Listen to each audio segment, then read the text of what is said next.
नमस्कार दोस्तों, मैं विकास सर सक्षम अकेडमी के यूट्यूब चैनल पर आपका स्वागत करता हूं। दोस्तों, सबसे पहले तो मैं सर साम्राज्ञी लता दीदी को सक्षम परिवार की तरफ से श्रद्धांजलि अर्पित करना चाहता हूं। और दोस्तों, जैसा कि हम जानते हैं कि भारतीय सिनेमा के स्वर्णिम इतिहास में अगर किसी स्वर साम्राज्ञी को जाना जाएगा तो निश्चित रूप से वो लता दीदी ही होंगी।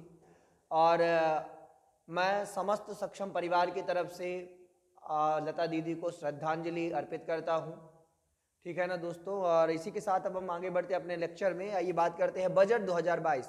देखिए दोस्तों, बजट 2022 यानी अमृत काल के लक्ष्य, याद रखिएगा इसमें क्या अनाउंस किया गया है। इसमें अमृत काल के लक्ष्यों की बात की गई है। ये अमृत काल के लक्ष्य क्या है, आप इन्हें थोड़ा सा समझने का प्रयास करिएगा। देखिए दोस्तों, अभी हम ठीक 2022 में जी रहे हैं, ठीक है ना। और याद रखिएगा सन 2022 में हम आज़ादी की 75वीं वर्षगांठ मना रहे हैं। मतलब आप समझिएगा, इस वर्ष का जो 15 अगस्त आने वाला है, इस वर्ष के 15 अगस्त यानी स्वतंत्रता दिवस से हम आज़ादी के 15 वर्ष कंप्लीट कर चुके होंगे। तो याद रखिएगा दोस्तों, चूंकि 75 साल हमने कंप्लीट कर लिए हैं, तो याद रखिएगा 75 से ये जो 100 वर्ष का जो कार्यकाल होगा, बात समझ रहे हैं ना आप। यानी जब 2047 आएगा, याद रखिएगा, तो आज़ादी को मिले हुए 100 वर्ष पूर्ण हो चुके होंगे। और जब हमको 2047 में हम आज़ादी की 100वीं वर्षगांठ मना रहे होंगे, तो इन लक्ष्यों को प्राप्त करने का उल्लेख भारत के इस साल के बजट में ये बात कही गई है, जिसे प्रस्तुत किया है भारत की वर्तमान वित्त मंत्री निर्मला सीतारमण ने संसद के प्राचीर से। देखिए दोस्तों, इसकी मुख्य बात क्या है, इसे उन्होंने अमृत काल कहा है। क्या कहा है? अमृत काल। मतलब ये जो 75 से 100 वर्ष यानी 2022 से जो 2047 के बीच का ये पूरा दौर होगा, इसे अमृत काल के रूप में रखा जाएगा। और इसमें जो टारगेट्स रखे गए हैं वो ये टारगेट्स है, जैसे आपने पढ़ा होगा बचपन में इंडिया विजन 2020 की, अब्दुल कलाम क्या चाहते थे कि इंडिया का विजन 2020 में 2020 में इंडिया का विजन क्या होगा, ठीक वैसे ही एक विजन की बात यहाँ पर अमृत काल के रूप में की गई है। और जिसकी हम बात किस रूप में करते हैं, तो हम बजट 2022 के रूप में इस चीज की बात कर रहे हैं दोस्तों। तो आइए दोस्तों, अब हम चीजों को आगे बढ़ाते हुए इसे समझने का प्रयास करते हैं। देखिए, सबसे पहला पॉइंट क्या है, याद रखना होगा, वृद्धि एवं समावेशी कल्याण पर फोकस। देखिए दोस्तों, समावेशी विकास का कॉन्सेप्ट क्या है।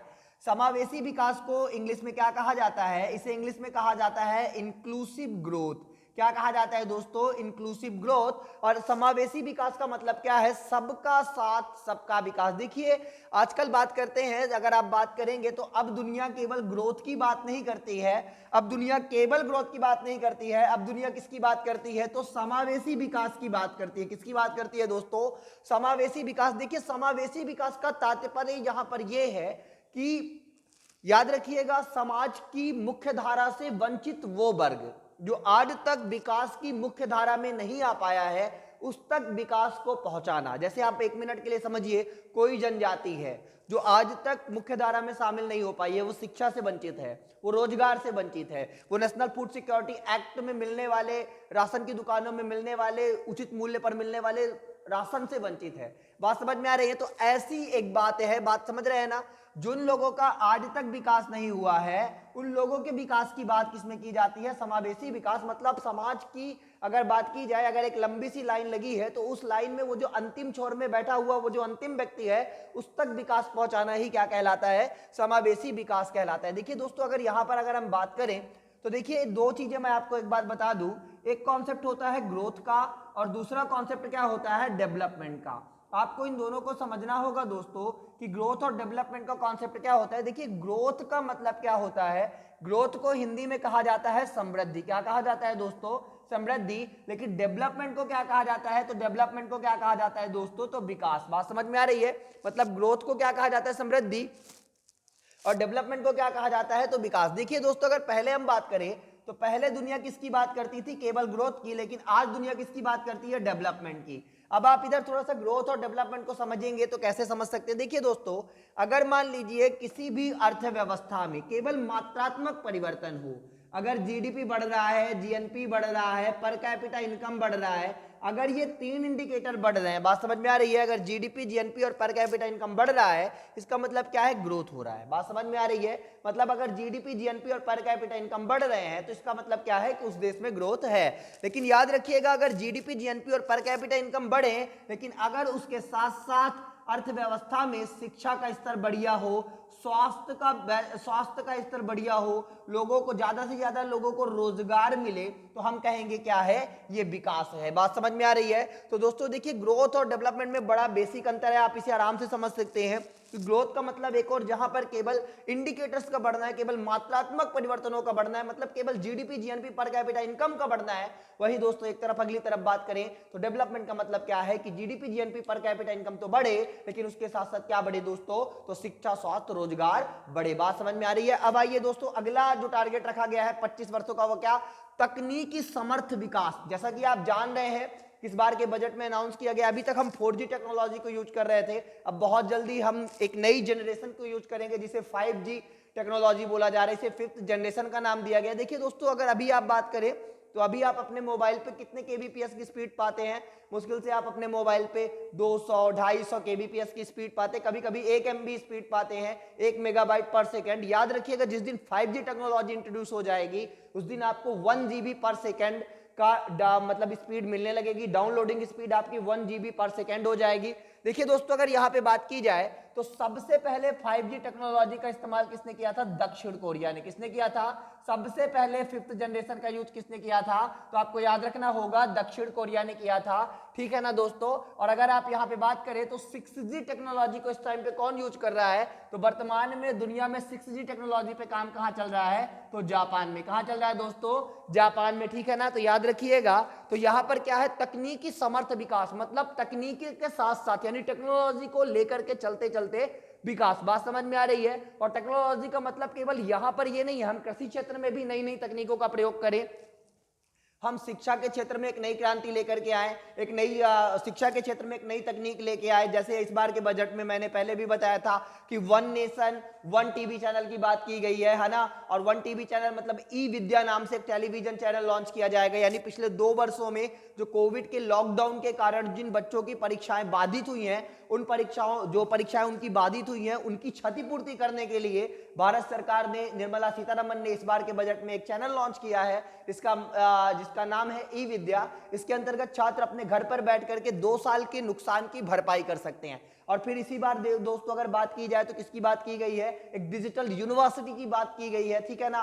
और इतना ही नहीं, क्रिप्टो करेंसी, यानी जिस प्रकार से एक डिजिटल करेंसी दुनिया में अंतरराष्ट्रीय बाजार में फैली हुई है, वैसी एक डिजिटल करेंसी की बात की गई है। और उस डिजिटल करेंसी का नाम क्या है, तो उस डिजिटल करेंसी का नाम क्या है दोस्तों, तो आपको याद रखना होगा, उस डिजिटल करेंसी का नाम अभी नहीं पता, उसे आरबीआई लॉन्च करेगा, ठीक है। तो तकनीकी समर्थ विकास, ऊर्जा संक्रमण और जलवायु संबंधी गतिविधियां। देखिए दोस्तों, अगर आप बात करेंगे तो COP26 में भारत शामिल हुआ था। मैं आपको बता दूं, यहां पर COP26 का आयोजन कहां किया गया था, 1 से 15 नवंबर 2021 के दौरान। याद रखिएगा, 1 तारीख से 15 नवंबर 2021 के मध्य COP26 का आयोजन किया गया था। और इसका आयोजन कहां किया गया था दोस्तों, तो आपको याद रखना होगा, इसका आयोजन किया गया था ब्रिटेन के शहर ग्लासगो में। कहाँ आयोजित किया गया था दोस्तों, ब्रिटेन के शहर ग्लासगो में इसका आयोजन किया गया था, ठीक है ना। भारत भी यहां पर पहुंचा था और स्वयं भारत के प्रधानमंत्री नरेंद्र मोदी इस कार्यक्रम में हिस्सा लेने के लिए पहुंचे थे।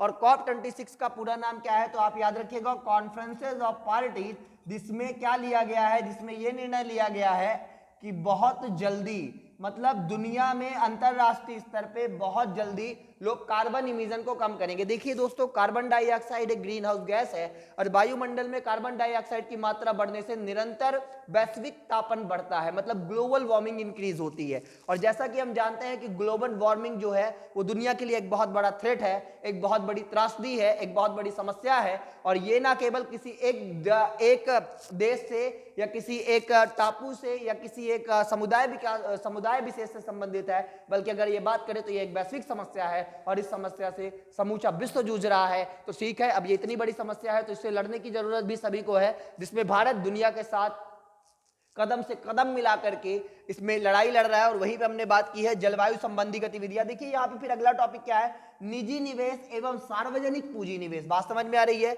निजी निवेश। देखिए यानी कि आप यहाँ पर समझिए, हमने जैसा कि आपको बताया है कि बहुत सारी चीजें हैं, जैसे अब भारत सरकार क्या करती है, पीपीपी मॉडल लॉन्च करती है। पीपीपी मॉडल क्या है, पीपीपी मॉडल का मतलब होता है पब्लिक प्राइवेट पार्टनरशिप। बात समझ में आ रही है दोस्तों? मतलब भारत सरकार, ठीक है ना, भारत सरकार और निजी उपभोक्ता दोनों मिल करके, दोनों की समान साझेदारी से हम एक मॉडल लॉन्च करते हैं किसी भी चीज को, तो उसको क्या कहते हैं? Public private partnership. मतलब सीधी सी बात है, प्राइवेट कंपनियां और सरकार दोनों मिल करके इस राष्ट्र के इंफ्रास्ट्रक्चर का यानी बुनियादी आवश्यकताओं के विकास पर जोर देगी। जैसा कि आपने देखा कि हाल ही में भारत सरकार ने जो रेलवे का निजीकरण किया है, ठीक है ना, रेलवे को प्राइवेटाइज कर दिया। आपको पता होगा कई सारे रेलवे स्टेशन भारत में प्राइवेटाइज कर दिए गए। बात समझ में आ रही है ना दोस्तों? तो ये तीन मुख्य बिंदु है जो अमृतकाल के लक्ष्य के रूप में रखे गए हैं, ठीक है ना दोस्तों? तो याद रखिएगा, आप इनको थोड़ा सा देख लीजिएगा, इनके नाम क्या क्या है। तो देखिए मैं हट जा रहा हूं, आप इसका स्क्रीनशॉट ले सकते हैं कि वृद्धि एवं समावेशी कल्याण पर फोकस, तकनीकी समर्थ विकास, ऊर्जा संक्रमण एवं जलवायु संबंधी गतिविधियां, निजी निवेश, सार्वजनिक पूंजी निवेश। तो आइए दोस्तों अब हम देखते हैं बजट पर होने वाले खर्चों पे। देखिए दोस्तों, आगामी 2022 में कितना पैसा खर्च किया जाएगा, तो याद रखिएगा पेंशन पे टोटल होने वाला खर्च 2,07,132 करोड़ रुपए होगा।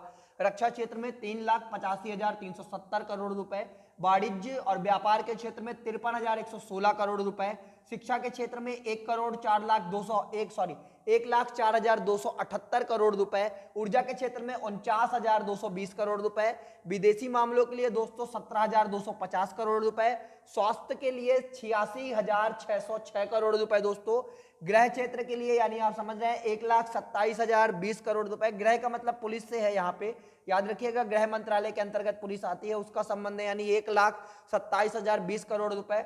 ब्याज में कितना पैसा देगी गवर्नमेंट, यानी जो गवर्नमेंट ने बोरो ले रखा है दूसरे देशों से, तो ब्याज में सरकार कितना पैसा खर्च करने वाली है? 9,40,551 करोड़ रुपए। याद रखिएगा सूचना एवं प्रौद्योगिकी आईटी इंफॉर्मेशन एंड टेक्नोलॉजी की अगर बात की जाए तो इसमें 79,887 करोड़ रुपए, ग्रामीण विकास के लिए 2,06,293 करोड़ रुपए, समाज कल्याण के लिए दोस्तों 51,780 करोड़ रुपए, टैक्स के लिए 1,71,677 करोड़ रुपए, ट्रांसपोर्टेशन के लिए याद रखिएगा 3,51,851 करोड़ रुपए, शहरी विकास के लिए दोस्तों 76,549 रुपए, और याद रखिएगा अन्य के लिए 1,13,301 करोड़ रुपए। कभी कभी पूछ लेता है कि हाल ही में इस साल आगामी बजट मतलब इस वर्ष के बजट में रक्षा क्षेत्र में कितना पैसा खर्च किया गया? 3,85,370 करोड़ रुपए। शिक्षा के क्षेत्र में कितना खर्चा किया गया? 1,04,278 करोड़ रुपए। दोस्तों याद रखिए इन्हें ये आंकड़े हैं, और मैं आपको यही सलाह दूंगा कि इन आंकड़ों को अभी याद करने की जरूरत नहीं, आप इन्हें हाँ एक बार के लिए पढ़ लीजिए, पर याद रखिएगा जब आप परीक्षा के निकट पहुंचेंगे तो परीक्षा के 3 दिन पहले इन आंकड़ों को देखा जाएगा। बात समझ में आ रही है? और फिर एक रफ आइडिया लगा करके आप इनके प्रश्नों का उत्तर दे पाएंगे निश्चित रूप से बड़ी आसानी के साथ, ठीक है ना दोस्तों? आइए दोस्तों अब हम आपसे बात करते हैं कि भारत सरकार को 1 रुपए में से कितने पैसे कहां से प्राप्त होते हैं। तो देखिए दोस्तों, अगर बात की जाए, अगर 1 रुपए में भारत सरकार को, तो 35 पैसे भारत सरकार उधार लेके मैनेज करती है। ये बोरो कहां से लिया जाता है? या तो आरबीआई से लिया जाता है, या तो देयता क्रिएट करके मार्केट से उठाया जाता है ये लोन, शेयर बॉन्ड जारी करके, या तो फिर विदेशों में, या तो किसी इंटरनेशनल इंस्टीट्यूट जैसे आईडीबी है, जैसे आप बात करेंगे तो एशियन डेवलपमेंट बैंक है, इंटरनेशनल मॉनेटरी फंड है, या वर्ल्ड बैंक, इनसे लोन लिया जाता है। तो 35 पैसे वहां से आते हैं। 15 पैसे निगम कर से आते हैं। निगम कर का मतलब होता है कॉर्पोरेट टैक्स। देखिए दोस्तों, ये जो बड़ी बड़ी बहुराष्ट्रीय कंपनियां होती हैं जैसे कि जियो वगैरह, इनका जो मुनाफा होता है उसमें जो टैक्स लगाया जाता है उसे हम निगम कर कहते हैं। मतलब जो बड़ी बड़ी कंपनियां होती हैं उनको जो मिलने वाला लाभ होता है उसमें जो टैक्स इंपोज किया जाता है दैट्स अ कॉर्पोरेट टैक्स। और कॉर्पोरेट टैक्स से हमें कितना पैसा मिलता है? तो याद रखना है 15 पैसे, ठीक है ना? वैसे ही दोस्तों आप जानते हैं इनकम टैक्स, आयकर, यानी आप जानते हैं कि भारत में जो भी व्यक्ति एक वित्त वर्ष में 5 लाख से ज्यादा कमाता है वो टैक्स देता है। तो जो इनकम मतलब जो व्यक्ति 5 लाख से ज्यादा कमाएगा वो टैक्स देगा। तो इनकम टैक्स के माध्यम से कितना पैसा हमको प्राप्त होता है? तो 1 रुपए में 15 पैसे इनकम टैक्स के माध्यम से आते हैं। सीमा शुल्क क्या होता है? जैसे मान लीजिए कोई वस्तु उत्तर प्रदेश में प्रोड्यूस हो रही है, ये मार्कर मान लीजिए इलाहाबाद में बनती है, और बिकती मान लीजिए अगर ये बात करें तो मध्य प्रदेश के इंदौर में बिकती है। तो ऐसे में जब एक राज्य से दूसरे राज्य में जाती है तो जो सीमा शुल्क लगता है उससे कितने पैसे भारत सरकार को प्राप्त होते हैं? तो 1 रुपए में 5 पैसे। केंद्रीय उत्पाद शुल्क यानी ये सेंट्रल एक्साइज ड्यूटी है जो कमोडिटीज पे लगती है जब उनका उत्पादन होता है, तो कितने पैसे? यानी 1 रुपए में 7 पैसे। जीएसटी आप जानते हैं इसे गुड्स एंड सर्विस टैक्स कहा जाता है। यह एक इनडायरेक्ट टैक्स है जो वस्तुओं और सेवाओं पे लगाया जाता है। इससे भारत सरकार को 16 पैसे प्राप्त होते हैं। और कर से कितना पैसा प्राप्त होता है? करों के द्वारा 5 पैसे और अन्य के द्वारा 2 पैसे, यानी ये टोटल 1 रुपए में से आपसे प्रश्न पूछेगा कि 1 रुपए में से भारत सरकार को कितना पैसा निगम कर के माध्यम से प्राप्त होता है, तो 15 पैसे, आयकर के माध्यम से तो 15 पैसे, सीमा शुल्क के माध्यम से 5 पैसे, केंद्रीय उत्पाद शुल्क के द्वारा तो दोस्तों कितना 7 पैसा। तो ये तो पैसा आता है, इसका मतलब क्या है कि इतना पैसा आता है। अब बात यह है कि कितना कहा जाता है। तो इधर देखिए दोस्तों, केंद्र प्रायोजित योजनाएं, याद रखिएगा वो स्कीम्स की अगर बात करें, वो स्कीम्स जिन्हें भारत सरकार ने लॉन्च किया हुआ है और जो पूरे भारत में काम कर रही हैं, उनमें जो चल रही है, जो आने वाले समय में उसमें 9 पैसा खर्च होगा। 1 रुपए में से 9 पैसा। जो पहले से चल रही उनमें तो 9 पैसा, और जिनको लॉन्च करेगी भारत सरकार, जिनमें अब खर्चा करना है, जो नई योजनाएं हैं, उनमें 1 रुपए में से 15 पैसे। ठीक है ना। जो हमने लोन ले रखा है उसका जो हम ब्याज भरते हैं, तो उसमें कितने पैसे खर्च हो जाते हैं? 1 रुपए में 20 पैसे। रक्षा में कितने पैसे खर्च होते हैं? बात समझ में आ रही है ना। जैसे आपने देखा होगा, राफेल खरीद लिया, कभी कोई मशीन गन खरीद ली, कभी टैंक खरीद लिया, कुछ भी खरीद लिया, तो उसमें कितना पैसा दोस्तों? 8 पैसे। वैसे ही याद रखिए, अगर किसी स्टेट को आर्थिक सहायता दे दी या किसी को भी कुछ भी दे दिया, जैसे मान लीजिए मध्य प्रदेश को अनुदान दे दिया, कहीं पे सब्सिडी दे दी, कुछ भी दे दिया, तो उस पर कितना पैसा? 1 रुपए में 8 पैसे। याद रखिए, वित्त आयोग को कितना दिया जाता है? 10 पैसे। जो राज्य, देखिए वित्त आयोग का काम क्या होता है? वित्त आयोग का काम मुख्य रूप से यह होता है कि वो जो टोटल राजस्व, यानी जो टोटल पैसा भारत सरकार को मिलता है, वो केंद्र और राज्य सरकार में उस पैसे को डिवाइड करती है। तो वित्त आयोग के द्वारा कितना पैसा? तो याद रखिएगा 10 पैसे। ठीक है ना। वित्त आयोग को दिए जाते हैं।